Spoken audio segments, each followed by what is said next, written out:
রেমাল ঝড় কিন্তু আসতে চলেছে। আর সেই রেমাল ঝড়ের মধ্যে কিন্তু যে উপযুক্ত যে আবহাওয়া, সেই আবহাওয়া কিন্তু বঙ্গোপসাগরের উপর কিন্তু তৈরি হওয়া শুরু করে দিয়েছে অলরেডি। তোমরা এটা দেখতে পাচ্ছ এই লাইভ ট্র্যাকিংয়ের মাধ্যমে। তো আজকে আমরা এই ভিডিওর মাধ্যমে জানবো যে কীভাবে তোমরা খুব সহজে তোমরা বাড়িতে বসে নিজের ফোনের মাধ্যমে এই ঝড়ের গতিপথ সম্পর্কিত এবং সব তথ্য তোমরা বাড়ি বসে বুঝতে পারো এবং তোমরা সুরক্ষিত থাকতে পারো। তো চলো শুরু করা যাক। তো প্রথমেই তোমাকে যেটা করতে হবে সেটা হচ্ছে এই অ্যাপটা ডাউনলোড করে নিতে হবে, যেটার নাম হচ্ছে ওয়াইন্ড ম্যাপ 3D।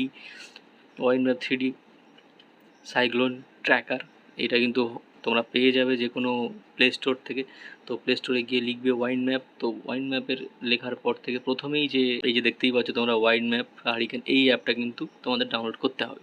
এরপর চলে আসবো, এই ম্যাপটা ডাউনলোড করার পরে তোমাদের অ্যাপটা খুললে এইরকম কিছু একটা ইন্টারফেস আসবে এবং এই ইন্টারফেস তোমরা এখন দেখতে পাচ্ছ যে এখন 52 কিলোমিটার বেগে কিন্তু ঝড়টা রয়েছে। ঝড়ের অবস্থান এখনও কিন্তু সাইক্লোন সৃষ্টি হয়নি, একটা নিম্নচাপ রয়েছে এখনও অবধি। এবং এই যে উপরে সাইনটা, এখান থেকে আমরা কিন্তু ডেট চেঞ্জ করতে পারবো এদের। তো এখন রাত বাজছে 12টা। তো আমরা ঠিক একদিন পর কী অবস্থা থাকবে, ঝড়ের কন্ডিশন কোথায়, সেটা আমরা দেখবো এইখানে ক্লিক করে। তো দেখো একটু ওয়েট করার পর সঙ্গে সঙ্গে নিয়ে নিল।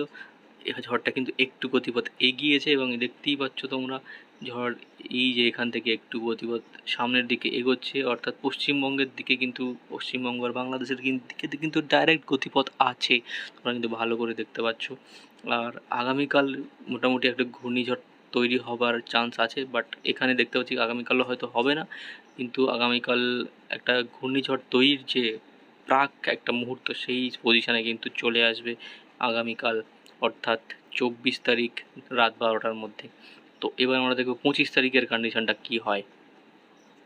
25 তারিখে দেখো এই কিন্তু ঘূর্ণিঝড়ের তৈরি হয়ে গেছে অলরেডি রাত 12টায়। 25 তারিখে রাত 12টার কন্ডিশন এটা। তো 25 তারিখ রাত 12টা এখনও অবধি যেটা দেখা যাচ্ছে সেটা কিন্তু ঘূর্ণিঝড় তৈরি হয়ে গেছে এবং এটা আস্তে আস্তে কিন্তু দীঘা থেকে যে সুন্দরবনের উপকূল সেই দিকেই কিন্তু অগ্রসর হতে দেখা যাচ্ছে। আর তখন কিন্তু গতিপথ ঘন্টায় 83 থেকে 100 কিলোমিটার বেগে থাকতে পারে। তোমরা এখানে দেখতে পাচ্ছ, এখানে টাচ করে করে তোমরা দেখতে পাবে যে কোথায় কেমন গতিপথ থাকতে পারে। আর এটা হচ্ছে মিডল আই যাকে বলা হচ্ছে সাইক্লোনের, সেখানে কিন্তু গতিবেগ কম থাকে, সেজন্য এখানটায় 27-20 এরকম দেখাচ্ছে। তো এর একদিন পর কেমন সিচুয়েশান, অর্থাৎ চলো দেখা যাক 26 তারিখ কী হয়। তো দেখতে পাচ্ছ 26 তারিখ কিন্তু এটা ল্যান্ডফল হতে শুরু করেছে অলরেডি এবং এখনও এই ট্র্যাকারের মাধ্যমে যেটা দেখতে পাওয়া যাচ্ছে সেটা কিন্তু পশ্চিমবঙ্গ থেকে উড়িষ্যা উপকূলের দিকে যেতে কিন্তু দেখা যাচ্ছে, কিন্তু বাংলাদেশের দিকে কিন্তু যাচ্ছে না এখনও অবধি। এটা কিন্তু উড়িষ্যা উপকূলের দিকে ঢুকতে শুরু করেছে, অর্থাৎ দীঘা থেকে শুরু করে উড়িষ্যা উপকূলের যে সমস্ত রাজ্যগুলো আছে বা যে সমস্ত জেলাগুলো আছে সেইগুলোতে কিন্তু এফেক্ট করতে পারে। আর পশ্চিমবঙ্গের মধ্যে কিন্তু কলকাতা, উত্তর 24 পরগনা, দক্ষিণ 24 পরগনায় এর ভারী বৃষ্টিপাত হওয়ার চান্স আছে। আর এর ল্যান্ডফলের সময়ে কিন্তু এর গতিবেগ ঘন্টায় এখানে 93 থেকে 100 কিলোমিটার বেগে কিন্তু রেকর্ড করা এখানে এখনও অবধি দেখাচ্ছে। তো এটা পরে চেঞ্জ হতে পারে, আরও 2-3 দিন টাইম আছে, এটা কিন্তু চেঞ্জ হতে থাকে। তো এখনও আমার পর্যন্ত আনুমানিক যে তথ্য এই অ্যাপের মাধ্যমে দেখা যাচ্ছে সেটা কিন্তু এইভাবে লাইভ ট্র্যাক করা যাবে।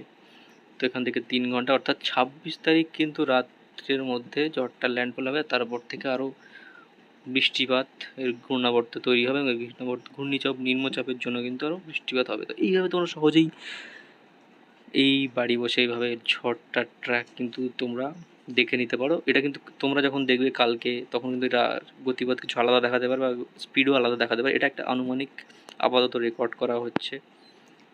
তো এইভাবে তোমরা দেখতে পারো। আর কমেন্ট করে জানিও তোমরা যখন দেখছো তখন তোমাদের কত দেখাচ্ছে বা তোমরা কোথা থেকে ভিডিওটা দেখছো। ভিডিওটা ভালো লাগে থাকলে অবশ্যই চ্যানেলটা সাবস্ক্রাইব করে নিও আর ভিডিওটা শেয়ার করে দিও। তো আজকের মতো এখানেই থাকছি, টাটা। রেকর্ড হয়ে